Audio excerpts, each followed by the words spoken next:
Boa noite, pessoal. Então, vamos para a nossa segunda aula, estágio híbrido da Uninter. Então, meu tema é a importância da consciência fonológica para a educação infantil.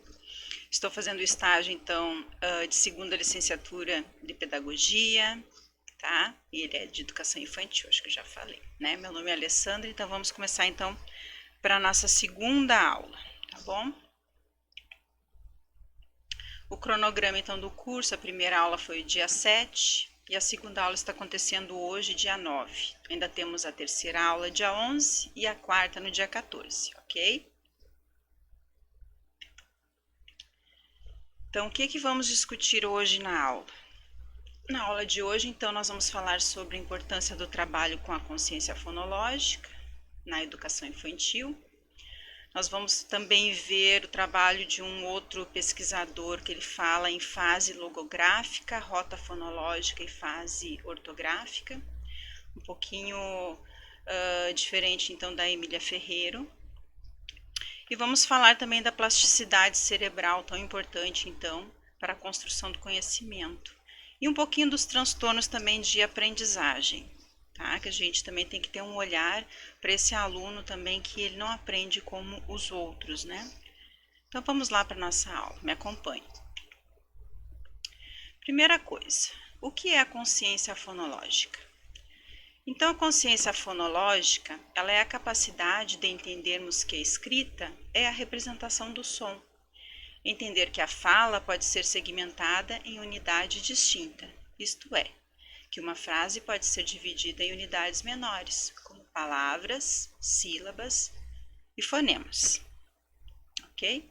Bem simples de entender.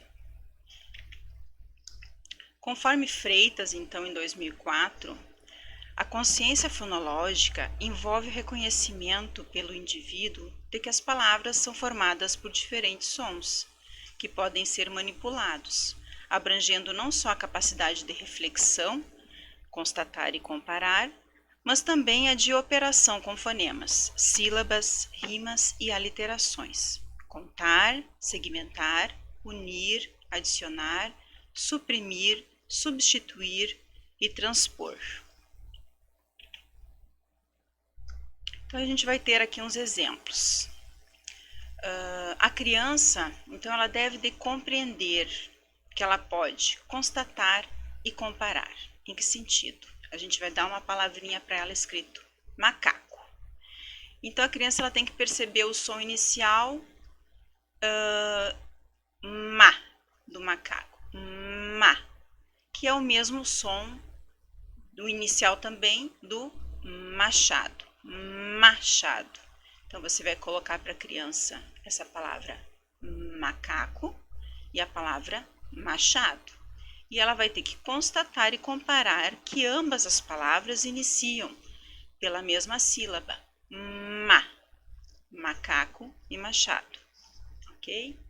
Então ela também tem que constatar e perceber que se ela tirar a primeira ou a última sílaba do macaco, terá novas palavras, novos significados. Então eu trouxe macaco, tirando a última sílaba co, ela tem que perceber que fica maca.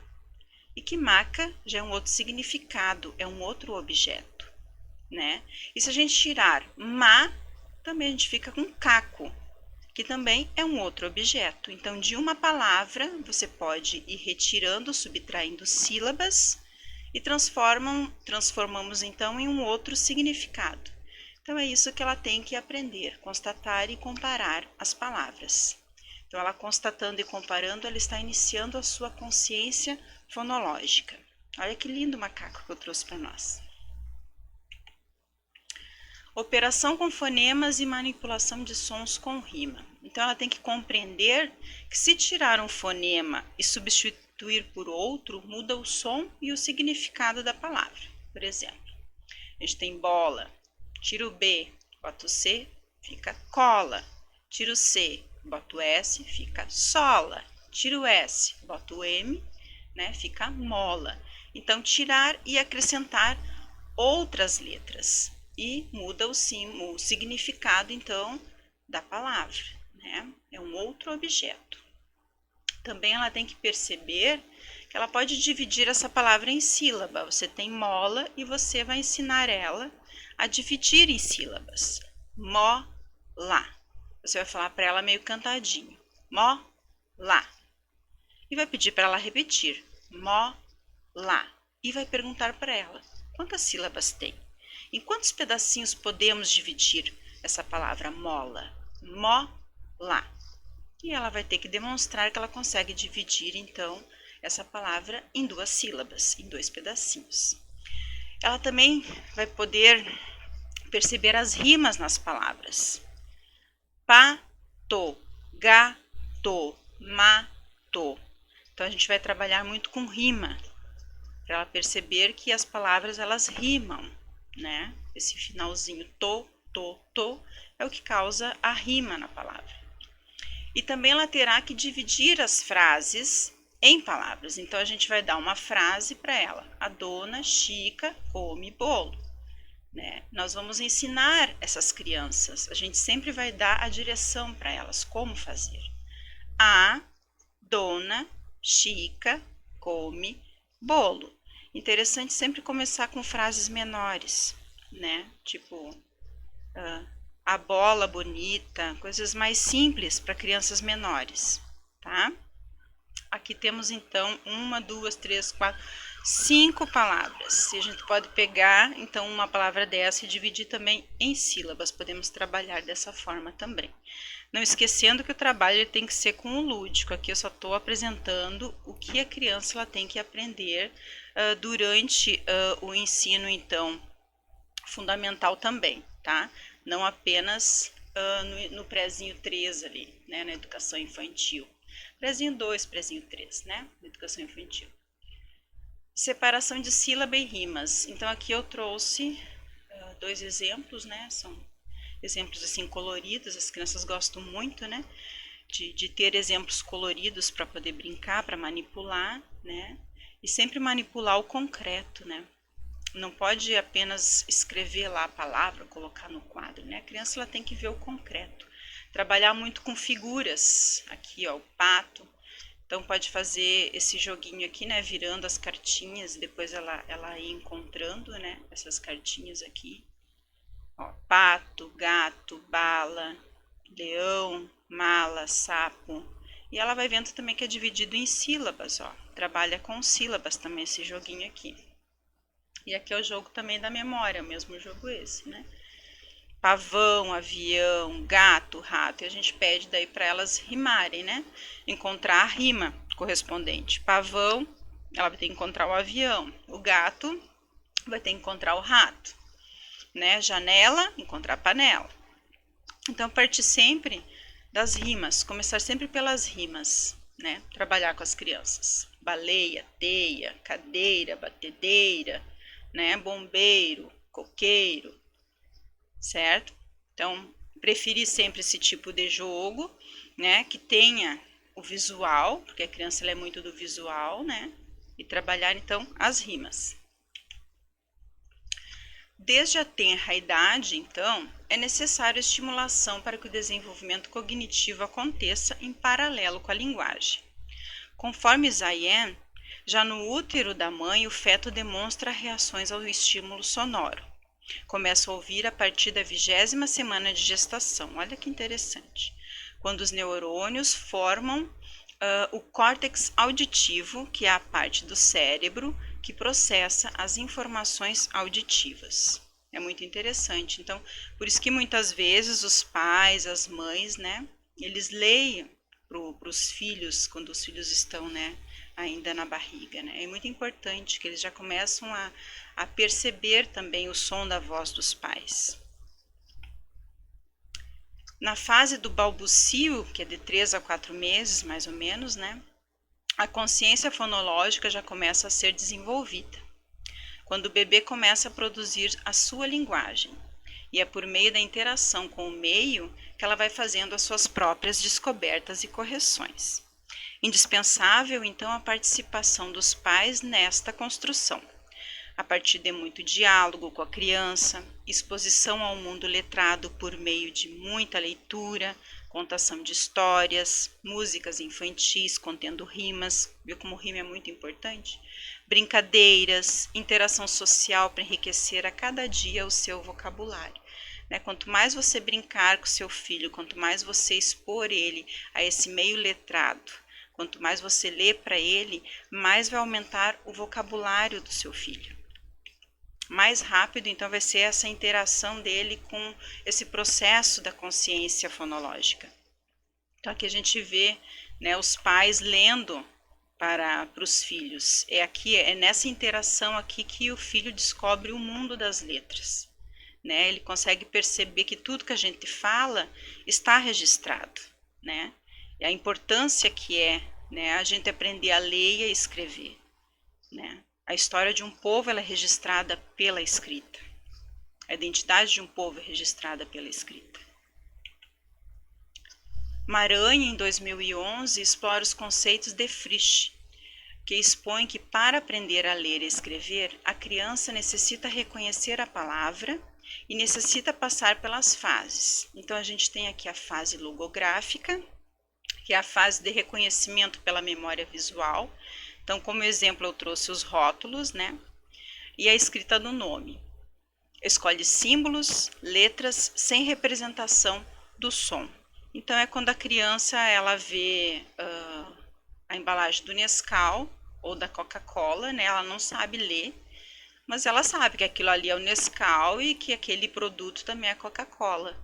E quando o pai, a mãe, um tio ou um cuidador começa a escrever para ela o nome dela, né? E ela começa só a repetir, né? Ela não tem ainda a noção da letra, que o som significa aquela letra, né?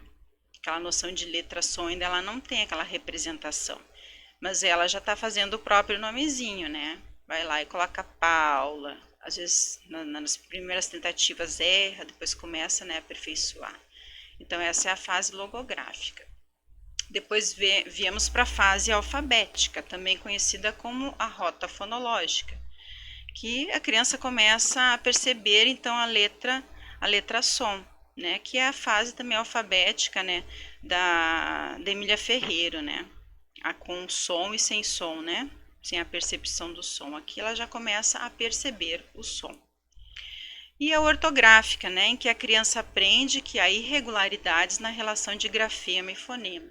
Essa fase aí é a partir do 3º ano do fundamental, né, quando a criança está saindo do 2º, entrando já no 3º, né, que daí ela percebe que existe 2 R's, né? Que existe a palavra caro e existe a palavra carro com 2 S's, né? Que xícara é diferente de chale, de chalé, né? Apesar de ter o mesmo som, né? Mas a grafia ela é diferente, né? Aprende também a memorizar as palavras para reproduzir na escrita e memoriza as exceções e as regras. A pontuação também já começa a ocorrer nessa fase. Aquela história de colocar letra maiúscula no início de frase, né, da gente ter que fazer parágrafo, para ter uma noção. Meu filho está com 10 anos e como ele tem TDAH, então é meio complicado, ele às vezes esquece que ele tem que deixar o parágrafo, que tem que começar então a frase com letra maiúscula. Então ele já teria de ter passado pela fase ortográfica, no sentido de já ter aprendido a memorizar, mas por causa desse problema, desse transtorno dele, ele às vezes se perde, né? Às vezes escreve com um R só em vez de 2 R's. Mas daí a criança ela vai adquirindo, com certeza ela consegue, né? São coisas que, conforme vai passando o tempo, né?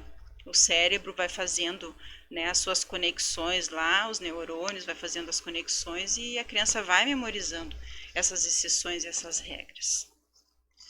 Depende muito da qualidade também do ensino, né, gente? Então, o pai, quando estiver em casa com os filhos, né, os pais têm que dar um apoio para o filho também, né? E a escola precisa muito desse apoio.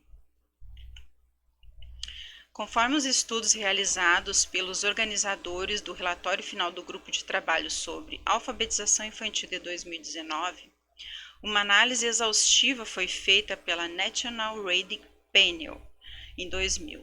Reuniu um conjunto de competências e habilidades consideradas fundamentais para o processo de alfabetização. Dentre elas está a consciência fonológica, que para os pesquisadores é a habilidade de prestar atenção aos sons da fala como entidades diferentes de seu significado. A habilidade de reconhecer aliteração e rima e a habilidade de contar sílaba nas palavras são indicadores de consciência fonológica. Viu tudo que eu falei antes, ó, tá tudo aqui, ó. Como é importante, né, esse reconhecimento dos sons, né, dos sons do mundo, vamos dizer assim. A criança desde pequena já na barriga da mãe, ela já está escutando, já está ouvindo, né? E o professor e os pais trabalhando com ela, então essas leituras, essa interação, esse contexto bastante letrado, né? E depois trabalhar com rimas, que as crianças elas vão a partir das rimas, aprendendo a literação, né? Elas vão internalizando todo esse conhecimento. E as suas redes também neurológicas vão se estabelecendo, né? Vai aumentando a sua plasticidade. Quanto mais ela quer, mais ela aprende. É muito interessante. Vamos ver. Vamos passando. Dentre outras competências para ler e a escrever, os autores deixaram claro a necessidade dos estímulos e contextos letrados. Olha que interessante. Entre os 3 e os 4 anos de idade, as crianças tendem a começar a identificar sons mais salientes da fala. Crianças que vivem em ambientes letrados e com acesso a artefatos como lápis, giz, papel, etc., começam a rabiscar, desenhar sequências de letras aleatórias ou fazer desenhos em forma de letras. O que a gente viu em todas aquelas fases anteriores que Emília descreveu. Por volta dos 4 anos, essas crianças começam a representar alguns sons usando a escrita espontânea ou inventada. Também começam a usar brinquedos e outros objetos para representar sons da fala. Esse desenvolvimento, ou mais precisamente, esse envolvimento da criança com a escrita, ela não é natural. Na primeira aula eu falei sobre isso. Depende da existência de estímulos e condições no ambiente. As crianças que não tiverem estímulos adequados e condições para brincar com a escrita e tentar escrever, manifestam posteriormente dificuldades para aprender a escrever. Então, olha a necessidade de estímulos, da criança estar nestes contextos, né? E ter perdão pela palavra que eu errei. Ser muito diversificado, vamos dizer assim, a quantidade de textos e gêneros, né, para essa criança. Então, vamos ver a próxima. Como posso trabalhar em casa a consciência fonológica com meu filho? Essa é uma pergunta bem interessante. E já foi falada antes também. Os professores e os pais podem trabalhar com a consciência fonológica com os pequenos, compartilhando momentos de leitura, fazendo com que eles identifiquem as rimas em um texto ou em uma música, segmentação de frases e sílabas, identificar sílabas que começam iguais e também fonemas em palavras diferentes que começam iguais, comparação do tamanho das palavras e a representação de fonemas com letras. Então, tudo que a gente já foi falado antes também na primeira aula, já comentei hoje de novo. Então, é esse mundo letrado que a criança ela precisa estar inserido, né? É os pais lendo para ela, é os pais mostrando também para ela como se escreve, como se fala, né? Como é que se pronuncia cada palavra, né? Cada letrinha, como é que é o som, né? Também separando algumas palavras, né? Dos textos que está lendo, né? Perguntar se ela entendeu, tirar uma sílaba, substituir por outra, ver que palavra que deu, tudo que a gente já estava conversando anteriormente, tá? Mesclar o trabalho com rima, literação, palavra, segmentação por meio de histórias infantis, então é um trabalho que vem dando resultado para a consciência fonológica e, consequentemente, para a alfabetização. Então, a musicalidade e o trabalho com o lúdico faz toda a diferença para a aquisição da aprendizagem. Então, quando a gente for trabalhar com a criança, não é trabalhar apenas com um papel, né? E um lápis. Não, é trazer o lúdico, né? É brincar com massinha de modelar, é brincar com histórias infantis, contação de história, teatralizar uma história que é muito interessante, brincar com aqueles jogos de dado, trazer jogos de montagem também, caça-palavras. É uma infinidade de coisas que a gente pode inventar para poder trabalhar com a consciência fonológica. E na nossa última aula a gente vai ter várias coisas várias atividades assim que eu e meus meninos daí fizemos daí para colocar aqui no nosso trabalho na última aula, tá bom? Então aqui tá, aquisição de habilidades de consciência fonológica. Isso aqui é um artigo, ele é um artigo em inglês. Aí eu consegui essa imagem em um blog. Eu estava tentando achar essa imagem e estava tudo em inglês, aí estava muito difícil. Aí eu acabei achando esse mesmo artigo em um blog. Eu achei interessante trazer para nós discutirmos aqui, ó. Que aqui tem a aquisição de habilidade, então, de consciência fonológica por idade. Então, em que época podemos trabalhar, então, a rima? Temos assim, ó. Rima, exemplo, né? Pato, mato, rato, gato. Com 2 e 3 anos, a gente pode trabalhar rima com as poesias infantis, jogos de dedos e com as canções. Aquelas canções que a gente desde pequeno, né? A gente sempre ouviu. A canoa virou, foi deixar ela virar, né? E tantas outras, né? Atirar o pau no gato diz que não pode mais cantar, né, gente? Então vamos ver.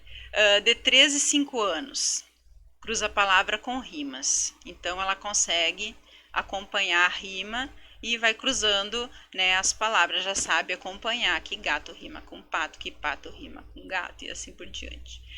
4 e 5 anos, produz palavras com rima. Então aí ela já produz, você pode perguntar para ela, o que rima com pato? Aí ela vai falar, mato. O que rima com gato? Pato e assim por diante, né?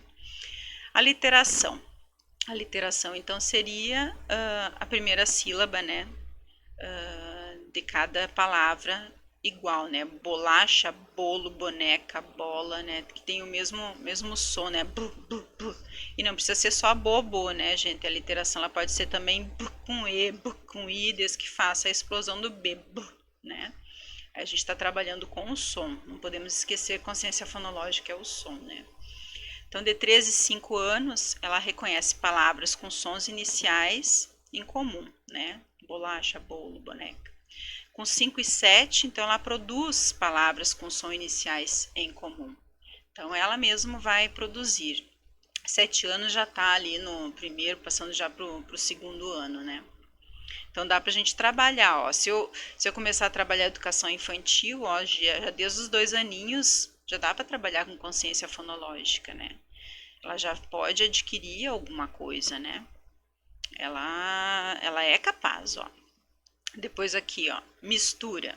Com 13, 5 anos, combina a sequência de sílabas isoladas para produzir palavras. Então, tu vai pegar assim uma porção de palavras, né?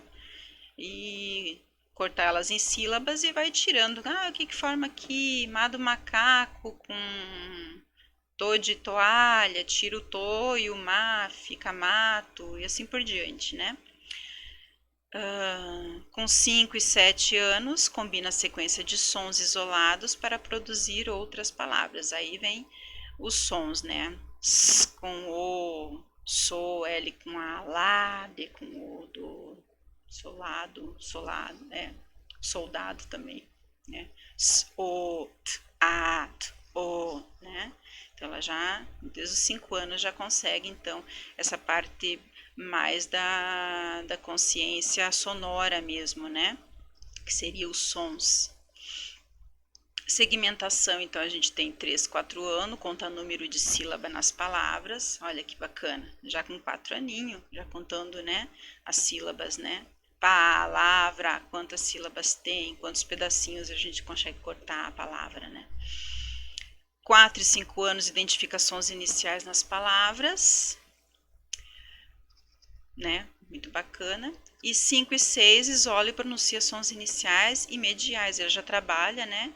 Com a partezinha ali do meio das sílabas, né? E finais. Então, ela consegue transpor aos 5, 6 anos, né? Então, tudo isso daqui a gente dá para trabalhar com a educação infantil, né? Claro que a gente vai vendo em que estágio o nosso aluno está. Sempre é importante a gente saber o estágio que ele está, para a partir do que ele já sabe, para o que ele ainda tem que aprender e nunca esquecer. É lúdico sempre, né? E não esquecer que a gente necessita estar trabalhando sempre também com histórias infantis, com rimas, né, nessas histórias, com músicas também. Se puder teatralizar, maravilha, as crianças adoram, também elas prestam muita atenção, elas se envolvem, né? Vamos ver, vamos partir para outra slide. Ah, sim, aqui, ó, quer ver, gente? Aqui tem assim, jogo de dedos. Eu fiquei pensando, o que será esse jogo de dedos? Eu achei isso daqui na internet. Gostaria de compartilhar com vocês, porque eu não conhecia. Talvez alguém conheça de vocês. Vamos ver. Olha se vocês acham interessante. Eu não conhecia. Vamos fazer uma brincadeira de dedos. Em inglês chama-se finger plays. Brincadeira de dedos ou jogo de dedos, um batendo com o outro, desde o polegar, indicador, médio, anelar e o mindinho, ou eles se cruzando assim, ó. Você vai colocar a dificuldade de acordo com a idade da criança.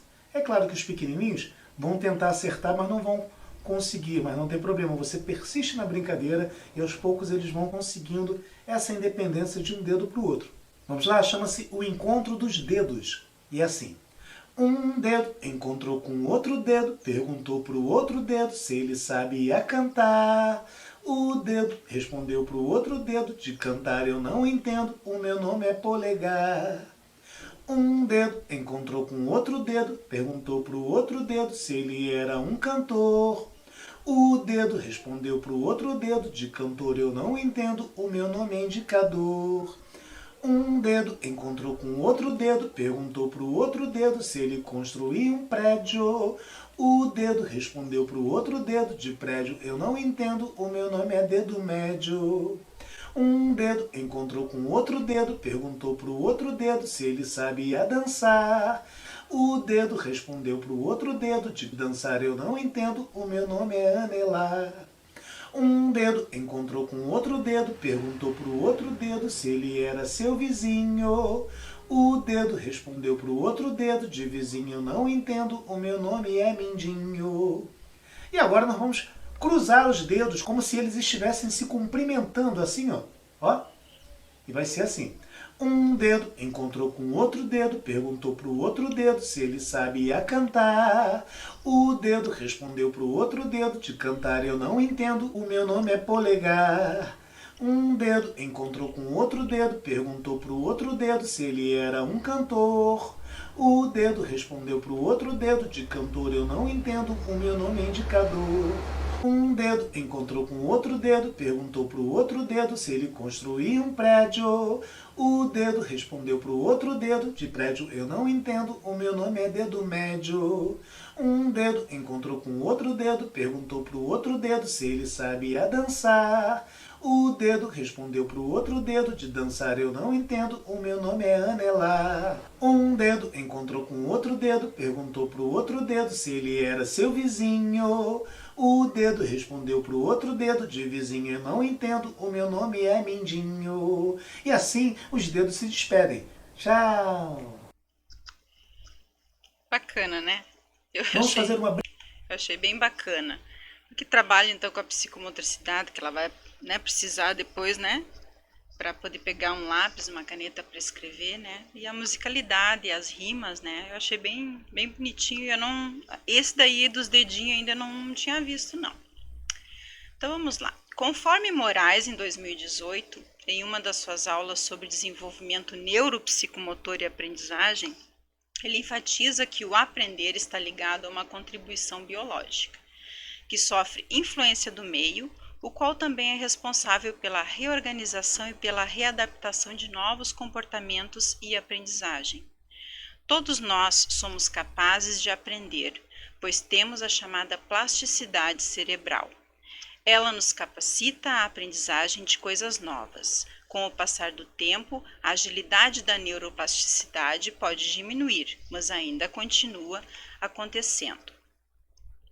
Então, o que eu estava falando sobre plasticidade cerebral, né? Essa capacidade adaptativa, então, desse sistema nervoso central de estar toda hora se modificando, se estruturando, né?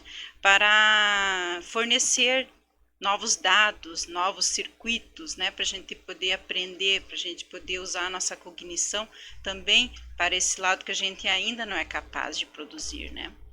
Aos 3 anos de idade, então, ocorre uma velocidade do aprender. Neurônios se multiplicam mais rapidamente. As faculdades mentais são caracterizadas por uma enorme plasticidade e expansividade. O que é aprendido permanece por décadas. Então você vê que aos 3 anos ocorre essa velocidade. Por isso que é muito interessante colocar nossos filhos, quando pequenos, em escola de idiomas. Claro, fazer também outras coisas, mas escola de idiomas é interessante porque ele aprende essa língua, né, essa segunda língua muito mais fácil e permanece por muitas décadas o que aprende nesta época, né? Com certeza, você não vai colocar o menino, né, um ano só lá, dos 3 aos 4, e depois nunca mais. Esse menino vai ter o contato com a língua. Toda hora ele tem que também estar em contato, né, com essa língua, senão ele acaba esquecendo. Mas é muito interessante saber, né, sobre esses neurônios que estão se multiplicando rapidamente. Então, é por isso que é interessante colocar sempre bem pequenininho, né, nas aulas de idioma, né? Ou fazendo outra atividade, né, violão, teclado, piano, né?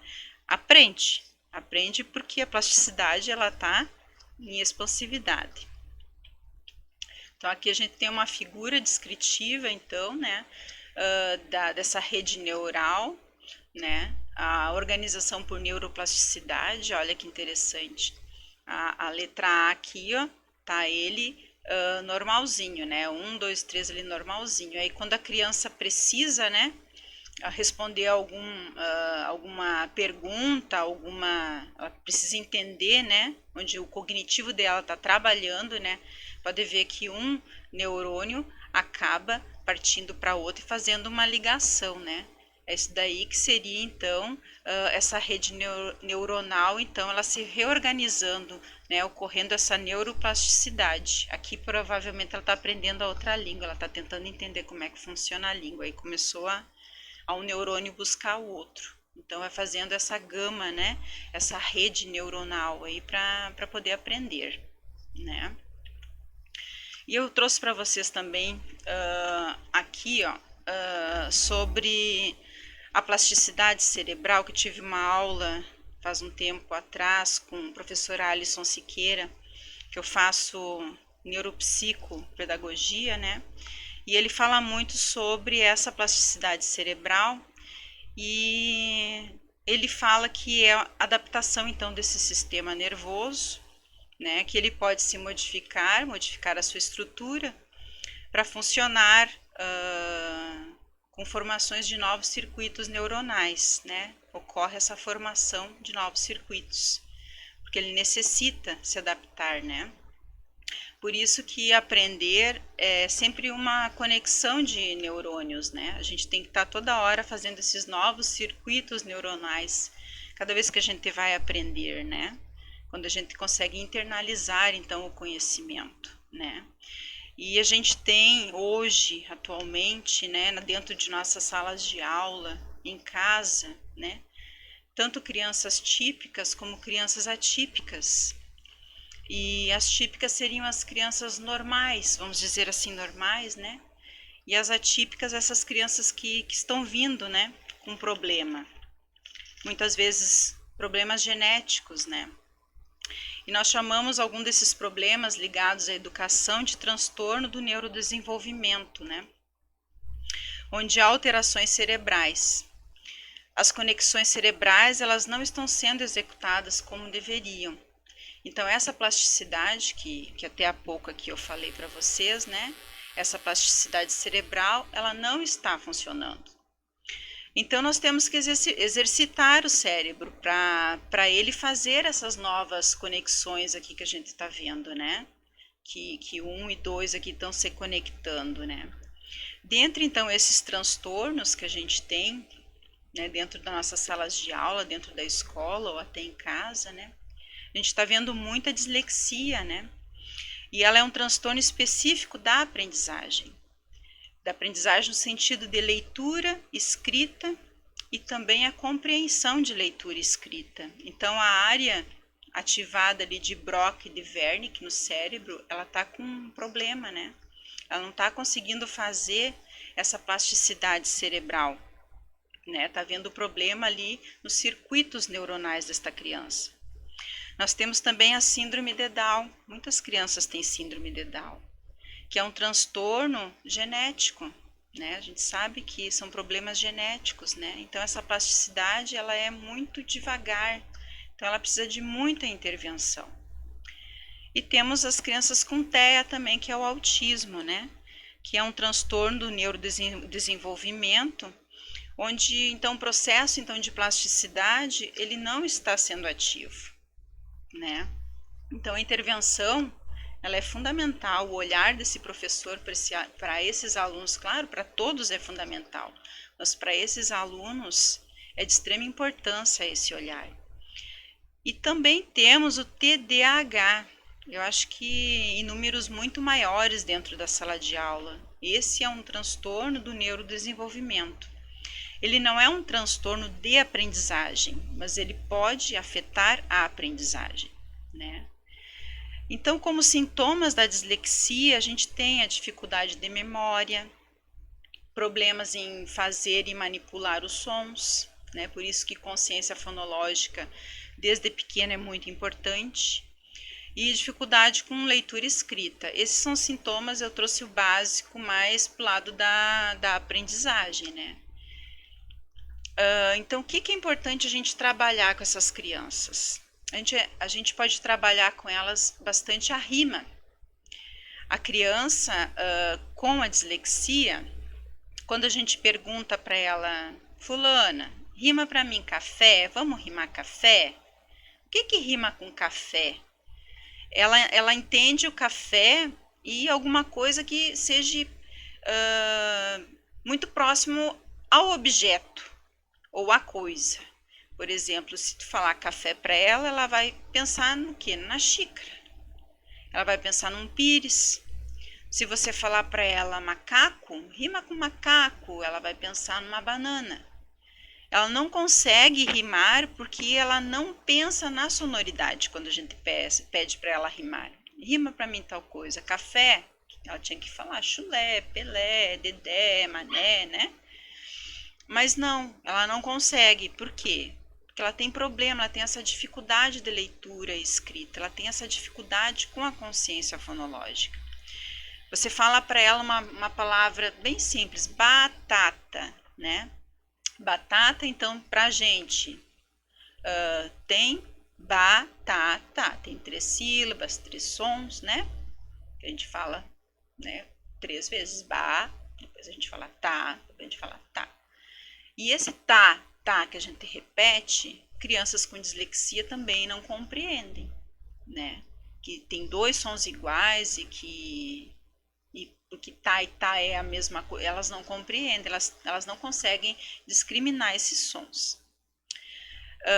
Também, o que é interessante a gente entender é que elas não conseguem guardar informações por muito tempo prolongado. Então, o cérebro dessas crianças, eles não conseguem resgatar o que foi pedido. Você pede para ela fazer várias coisas ao mesmo tempo, as primeiras coisas ali, nos 4, 5 segundos, elas conseguem. Isso daqui, até os TDAH tem esse problema.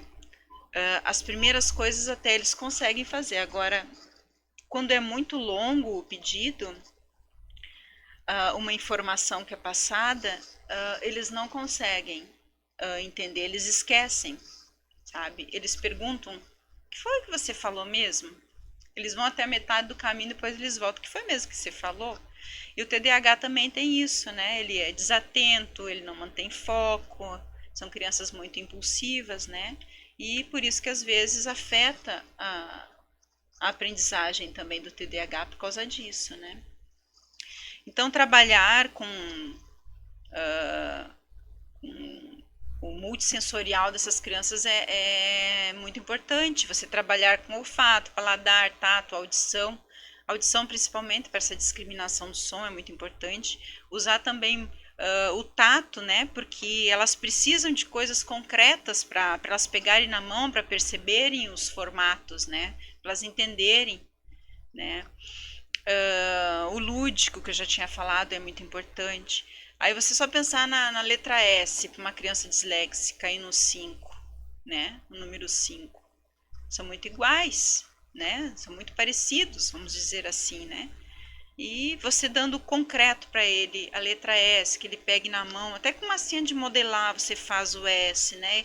E mostra para ele o sentido, coloca em cima, né, da mesa, mostra para ele tem que ficar assim, como se fosse na folhinha do caderno, começar sempre da esquerda para a direita, né? Que eles também não têm muita direcionalidade, esquerda e direita. O TDAH também tem esse problema, né? Com esquerda e direita. Por exemplo, a letra U e a letra C, vocês perceberam? A U é para cima, né? O C é virado, né? Então, eles pegaram, eles vê a direcionalidade, a rotação, né? Que faz a letra é importante. O B e o D também. Olha como a massinha de modelar é interessante. Ou também fazer em EVA, que eles peguem na mão, né? O V, o M, o W, olha os sentidos, né? Que muda, mostrar para eles, ok? Usar também bastante figuras para esse apoio visual, né? O professor ele tem que repetir muito a mesma informação, ele não pode se cansar de repetir, né? Tem que jogar também com essas crianças, mesclar jogos também com eles, tá? Então sempre a gente vai começar pelas rimas, né? Essa discriminação dos sons, rimas, a gente parte depois para a literação, para as palavras, para as sílabas, aí a gente vai para a frase, depois a gente vai para o mais difícil, que é a consciência fonêmica, né? Então temos que seguir uma ordem assim de hierarquia para trabalhar com essas crianças. Então partir sempre do mais fácil para o mais difícil. Por quê? Por que tem que fazer isso? Porque se você for perceber, a letra, é muito difícil a criança perceber que uma letra ela é representada por um som. Por exemplo, a criança pensa, o que é com A? É difícil. Então ela já trabalhando com a rima, né? Ba, ta, ma, ela vai internalizando isso, entendeu? Porque o gráfico para elas é muito difícil. Então, à medida que elas forem internalizando, é mais fácil você trabalhar a consciência fonêmica, que é a última habilidade que a gente tem que trabalhar com a criança. Então, o professor, os pais, né, tem que usar de estratégia para otimizar esse tempo de aprendizagem. Tem que haver bastante estímulo para essa reabilitação, porque eles às vezes têm que aprender muita coisa ao mesmo tempo, eles estão atrasados, né? Por isso que o diagnóstico ele é muito importante. Ali nos 3, 4 anos você já começa a perceber, né, que a criança tem algum problema. Então, os pais eles têm que levar para fazer esse diagnóstico, levar num fono, né? Levar numa clínica multidisciplinar para ver todo esse trabalho, né? Com psicólogo, com neuro, com fonoaudiólogo, né? Para ver o que essa criança tem, né? Para não perder tempo, porque é imprescindível esse tempo para eles, porque ali na primeira fase que eles precisam aprender para poder conseguir avançar nas outras fases, né, do ensino fundamental. Então aqui, não desistir de tentar, fazer todos os dias com a criança, mas em tempos curtos. Vocês não vão brincar com eles 1 hora, né, com rima, literação, né, 1 hora ficar lendo, a criança vai cansar. Então, todos os dias, vai ser sistemático, mas todos os dias, uns 15, 20 minutinhos, vai estar bom vocês brincarem com eles, tá? Também trabalhar com palavras. Quando a gente for trabalhar com palavras, é interessante começar sempre pelas vogais, porque elas têm um som puro, se você for perceber as vogais. A vogal A, o nome dela é A. Então a criança ela consegue internalizar muito fácil as vogais, né? Porque se for pensar na letra como esse símbolo visual com som, a tem o mesmo som, né? Tanto o nome quanto o som dela. Não é verdade? E, a letra é E. I, a letra também é I, né? Vamos ver o que mais que eu trouxe aqui.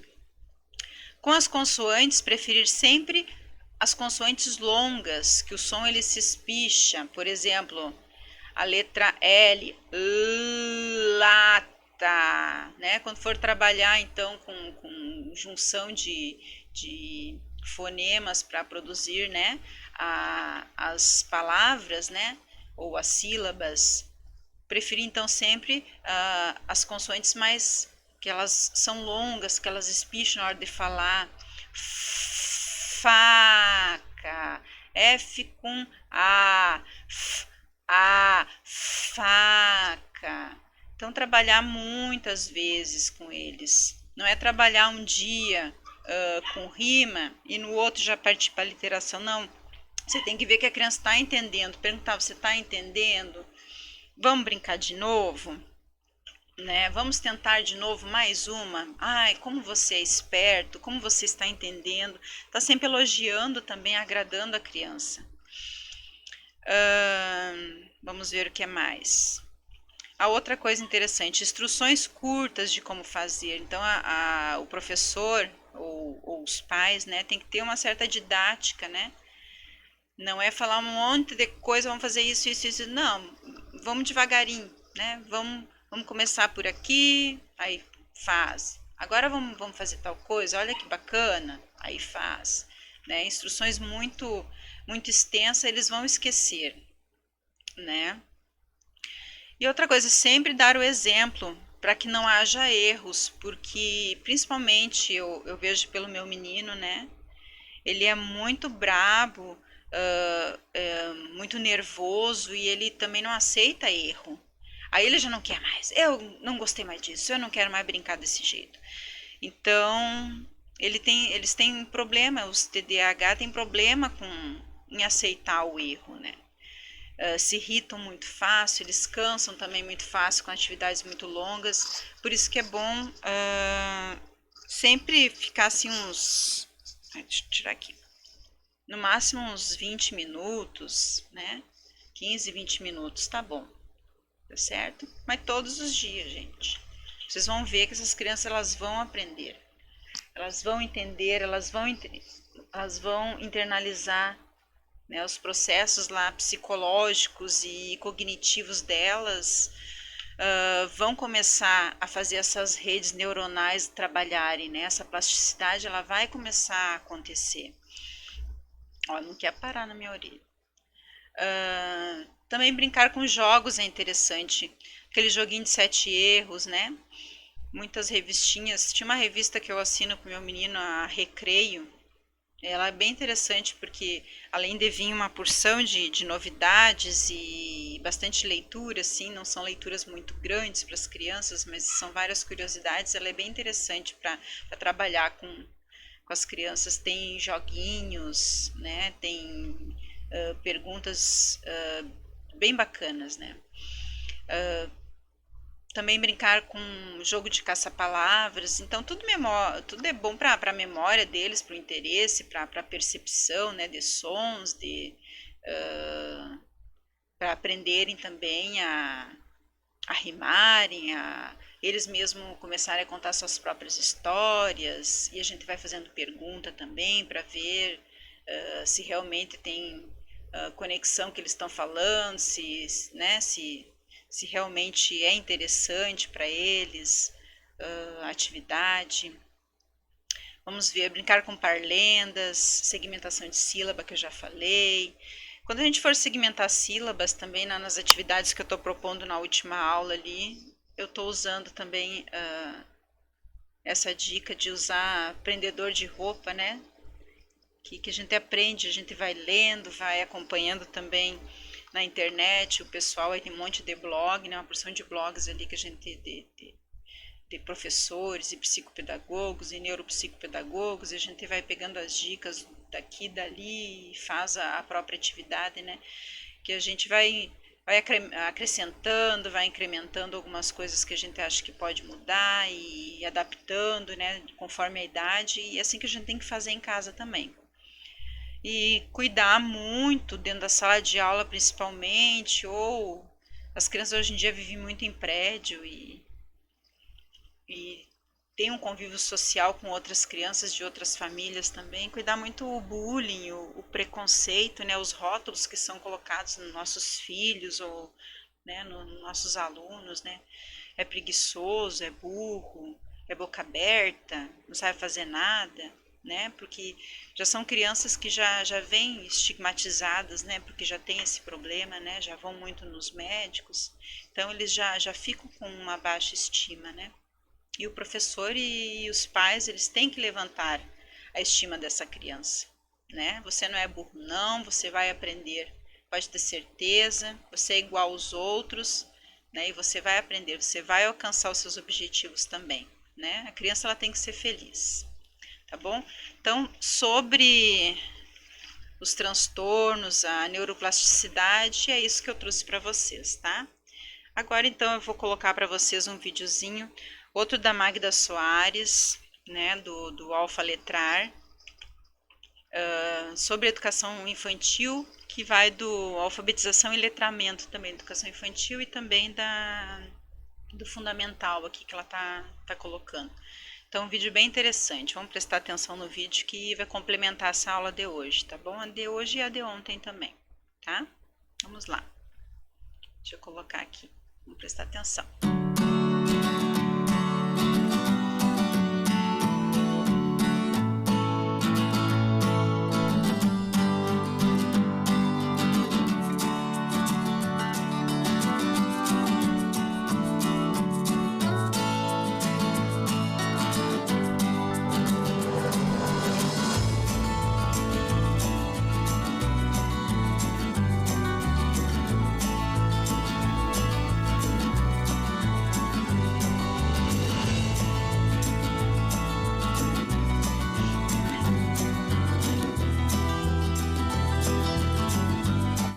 A aprendizagem inicial da língua escrita se inicia antes mesmo da entrada da criança na instituição escolar. Na educação infantil, esse processo continua respeitando os desenvolvimentos cognitivo e psicológico da criança. Para que o educador ajude a criança a avançar na aquisição da língua escrita, ele deve conhecer 3 desenvolvimentos que ocorrem simultaneamente no processo de alfabetização e letramento: o psicogenético, o desenvolvimento da consciência fonológica e o de conhecimento das letras. Os momentos desses 3 desenvolvimentos variam para cada classe e para cada criança. Essas variações e a articulação entre esses desenvolvimentos devem ser levados em conta pelo educador no planejamento de suas ações pedagógicas. A menininha correu, o menininho correu, todo mundo correu e colocou o passarinho lá. Olha lá. Que cor que é o passarinho que estava na gaiola? Vermelho. O passarinho ficou lá triste na gaiola, fecharam a portinha para ele não fugir. Em geral, as crianças entram na educação infantil em uma fase pré-alfabética, ou seja, em uma fase na qual ainda não entenderam que escrevemos com letras e que as letras representam sons. Como é que a gente ajuda a criança a avançar nisso? Levando a consciência fonológica, levando a criança a voltar-se para o som das palavras, porque ela está sempre voltada para o significado das palavras, né? Daí a fase icônica inicial em que você fala, escreve boneca, a criança desenha uma boneca, né? Então, como é que a gente ajuda a criança a ver que escrever não é desenhar?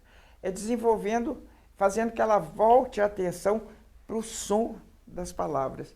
Já que o que a gente escreve são os sons, a gente registra são os sons, né?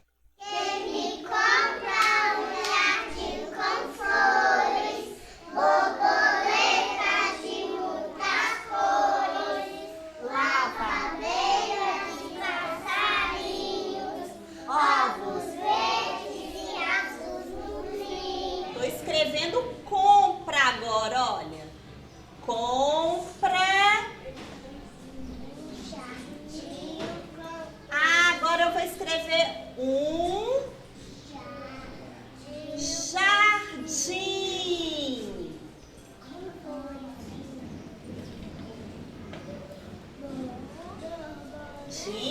Mas eu ainda não escrevi a outra frase. Com flores. Vou escrever agora flores.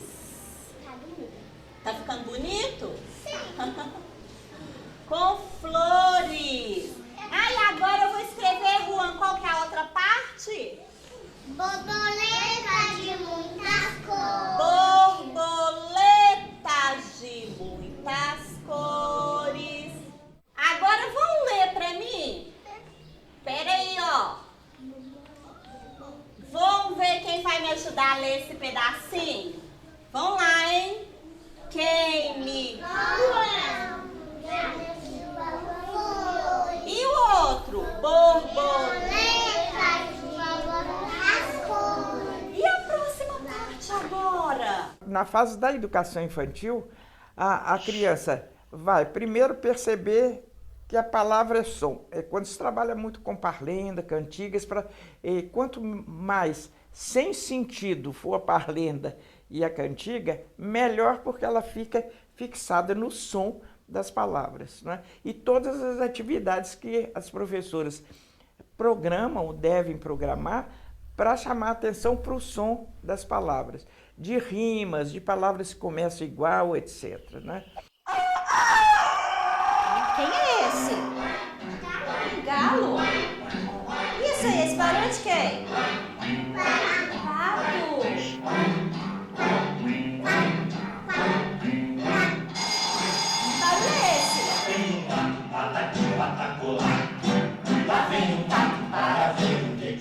Na educação infantil, o trabalho deve ser o de desenvolver a consciência dos sons das sílabas.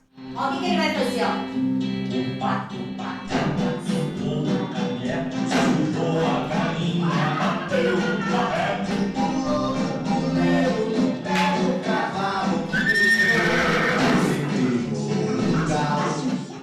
Ixi, o que aconteceu com o pato? O pato pintou o caneco, surrou a galinha, bateu em quem? No mar? No marreco. O que mais? Caiu aonde depois? Na galinha. Caiu no poço. O poço é um buraco fundo, não é? É muito fundo. Caiu no poço, quebrou o quê? Tigela. Uma tigela. Tanta bagunça ele fez, o que aconteceu com ele? Ele Ele foi pra onde? na panela. Foi pra panela, virou comida. Pá, pá. E o O P com A. Pato.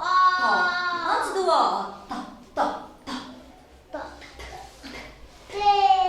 O T com qual? Com O. A identificação do fonema somente ocorrerá de forma mais ampla e consciente a partir dos 6 ou 7 anos. Apareceu galinha na história. Como que eu faço gá? Antes do A. Não, parece com o som do H, mas não é H, ó. Gá. Ela é igual de Gabriel, Gabriele. G? O G com qual? O G com A vai formar o quê? Gá. Hoje nós vamos brincar com o jogo da sílaba. Olha, jogo da sílaba inicial. É a sílaba que começa o nosso nome, que começa as palavras. Agora eu quero ver quem é o menino que está prestando atenção. Vamos lá. Eu quero saber como é que a gente lê. Eu não quero a letra não, hein? Como é que a gente lê essa sílaba aqui? Ra. Quem é o aluno que tem um nome que começa com Ra? Raíssa. É a Raíssa. Então pode vir, Raíssa. Agora, ó, vez da Raíssa jogar. Raíssa, acha pra mim uma figura que começa com Ra de Raíssa. Ela falou que é isso aqui. O que é isso aqui? Arroz. Então vamos ver.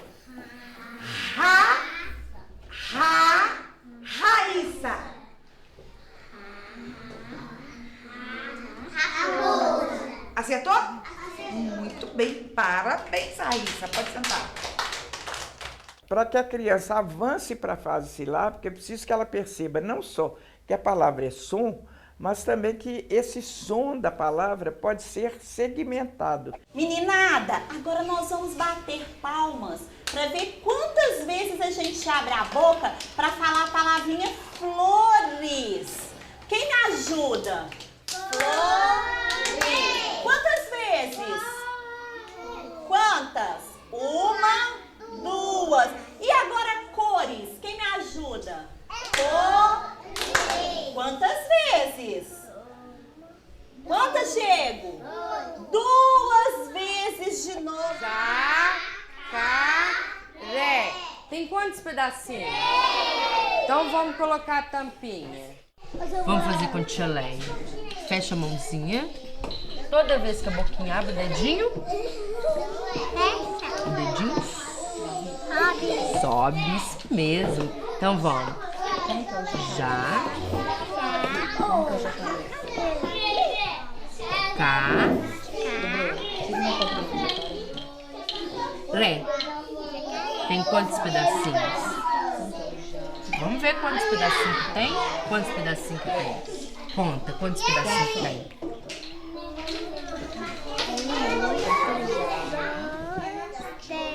Três pedacinhos. Então põe aqui pra tia Leia 3 tampinhas. Isso. As parlendas segmentam muito as palavras, né? Por exemplo, unidunite, quer dizer, já está mostrando para a criança que unidunite são pedacinhos, né? Além do trabalho de consciência dos sons das sílabas, deve-se oferecer atividades de conhecimento das letras. Conhecer a letra é conhecer sua forma e o som que ela representa.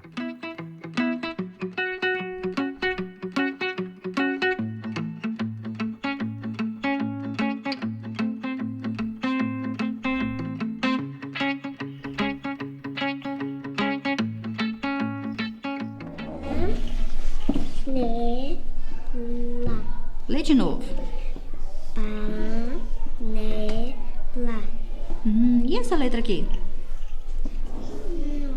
Não precisa dela, não? E que letra que é essa aqui? A. E essa? De quem que é essa letra aqui? É o E, não é? E essa aqui? I. É o I? O I tem esse pauzinho aqui embaixo? Não, é que letrinha que é essa? É o L. É L. Vamos ler de novo pra mim. Panela. Ficou direitinho agora? Muito bem. Não adianta conhecer a letra como um desenho na página. É a letra correspondendo a um som, que num determinado momento esse som é a sílaba, a criança silábica, uma letra representando uma sílaba. E assim, nesse processo de ir desenvolvendo a consciência fonológica, para que depois na sílaba ela perceba que há mais de um som, né, para que ela se torne silábica, alfabética e finalmente alfabética, é preciso fazer esse trabalho conjunto. Na educação infantil, a criança tem plenas condições de chegar pelo menos até a fase silábica com valor sonoro. Plenas condições. Qual que é o Gá? O G e o A. E olha o que você fez. O que eu tenho que fazer? Desmanchar. Qual? O O. O O. Desmancha o O e você vai escrever o que aqui? O A. Então põe. Gá. Gá. Ló. O. Fala ló. L. L. Ih, mas e o que a gente tem que fazer agora? Peraí, não, peraí. Olha aqui, ó.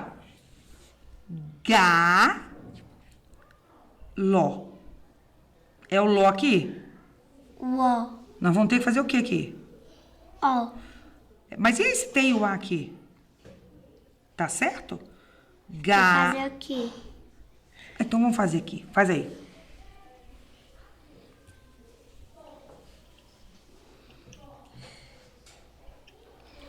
Agora vamos ler. Presta seu lápis. Presta atenção, ó. Ga-ta-ó. Gatal. Não. Então, eu quero galó. O Gá tá certo? Não. Gá tá certo. E esses aqui estão certo? Não. O que a gente tem que fazer? Desmanchar. Então, vamos começar desmanchando esses aqui que tá errado. Agora, presta atenção. Eu quero agora o ló. Fala pra mim. Ó. Para ló. L. L. Muito bem. E o O. Isso. Tem acerto? Não. Senão ia ficar caló. Não. Agora lê, fazendo morrinho. Já tem. Gá. Ló. Lê. Tá certo. Parabéns. Em termos de traçar o caminho que a criança deve percorrer ao longo da educação infantil, é alguma coisa, talvez menos do que metas, mais do que expectativas, né? A gente chama isso, no projeto de Lagoa Santa, de mais de metas e de expectativas. Espera-se que é possível para a criança chegar ao fim do infantil 1, que são os 4 anos, a criança de 4 anos, já tendo percebido que palavra é som, que palavra é segmentável, né?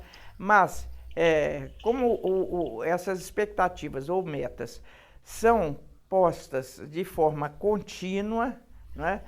As professoras não olham as metas só dos 4 anos. Ela olha as metas, as expectativas do ano anterior para saber se a criança chegou ali, deu conta de chegar ali, né? Já se desenvolveu o suficiente para chegar ali. Se não, ela sabe o caminho, ela não tá, 4 anos vou começar daqui, não é isso. Vou começar de onde a criança está, ou dar prosseguimento a partir de onde a criança está.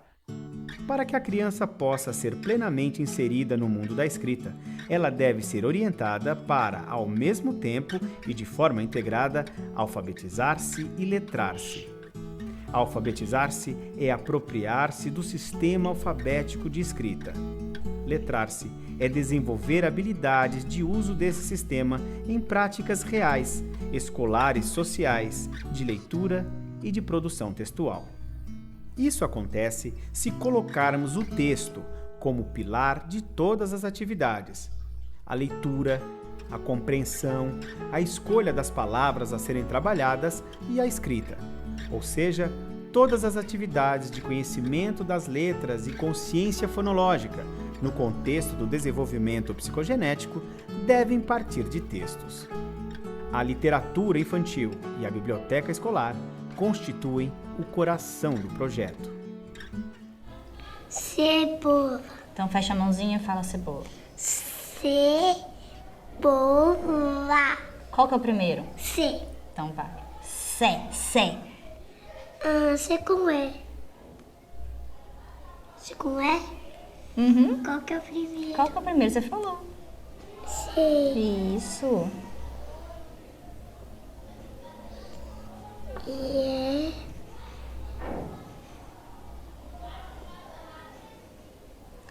Cé. Bo. Como é que faz o bo? Bo é o O. E antes do O? Bo. P.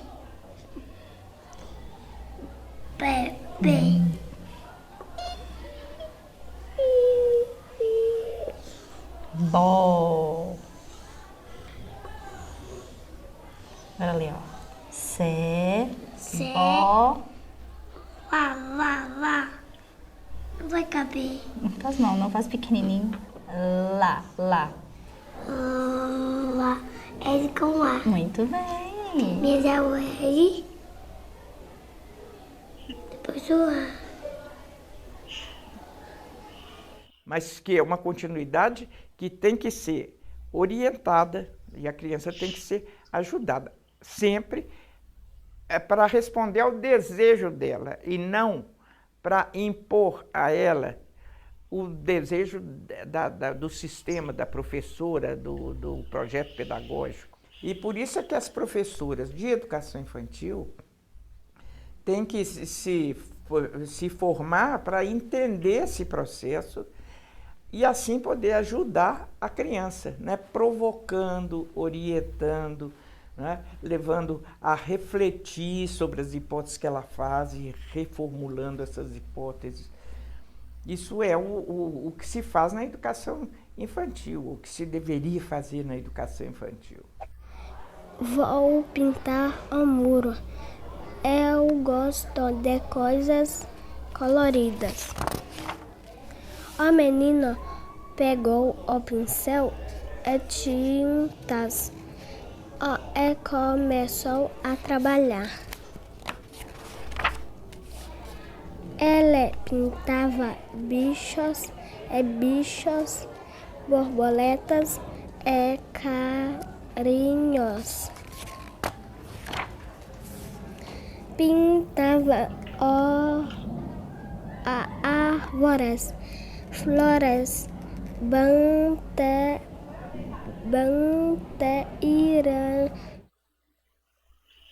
Então, gente, que maravilhoso esse vídeo, né? Então, esse trabalho com o lúdico, ficou claro, né, como é importante, né? As cantigas de roda, né? A literatura infantil, que foi muito bem exposta aí. Aquele material concreto que eu falei, a massinha de modelar bloquinhos, ali eles usam tampinhas de garrafa, também muito interessante, né? Aquele professor que proporciona, então, o aluno a reflexão, né? Interage com a criança em todo momento, né? Até ela atingir essa consciência do que ela errou, né? Ela vai levantar as hipóteses, o que ela pode fazer. Aí o professor vai lá, apaga, junto com ela, mostra, né? A criança diz, e se eu botar tal letrinha? Aí a professora vai e diz, com tal letrinha fica assim, não fica. Então essas hipóteses, esse levantamento de hipóteses pela criança é muito importante, porque ela está refletindo a ação dela, né? Então, esse letramento, né? Esse letramento dentro da sala de aula, né? Levantando sempre o contexto social dessa criança, né? A biblioteca, então, escolar, que vocês perceberam ali a imagem, essa escola aí deve de ter, assim, salas muito bem projetadas, né? Porque tem em cada sala uma estante cheia de livros, né? De livros infantis. Então, muito interessante também a biblioteca escolar, né? E aquela coisa que, por último, ela falou, que é necessário sempre, então, partir do que ela sabe, né? O professor ele tem que estar munido, então, de todas essas teorias, né? Que Emília Ferreiro e Teberoski, né? Elas proporcionaram, então, para a educação, que mostraram essas fases em que a criança ela tem que estar para depois o professor partir para uma outra fase. Então é importante então saber essa necessidade de entender em que fase essa criança está, para depois partir adiante para um novo conhecimento, né? Então fechou com chave de ouro também. Eu gostei muito desse vídeo, espero que vocês também tenham gostado, tá? Agora já passei o vídeo, então agora vamos para nossas referências. Então, para esse trabalho eu obtive essas referências aí, tá? Então eu só tenho a agradecer então por mais um dia que vocês compartilharam comigo essa experiência. Não é fácil não estar aqui pronunciando um monólogo, eu e o computador, por quase 1 hora, né? Então, obrigado pela atenção de todos, até então dia 11, tá bom? E não esqueça então de curtir o vídeo, por favor, deixa o seu comentário e pergunta se caso ficou alguma coisa que vocês não entenderam ou eu posso até acrescentar alguma coisa, tá bom? Um abraço para vocês, se cuidem, tá? Fiquem com Deus.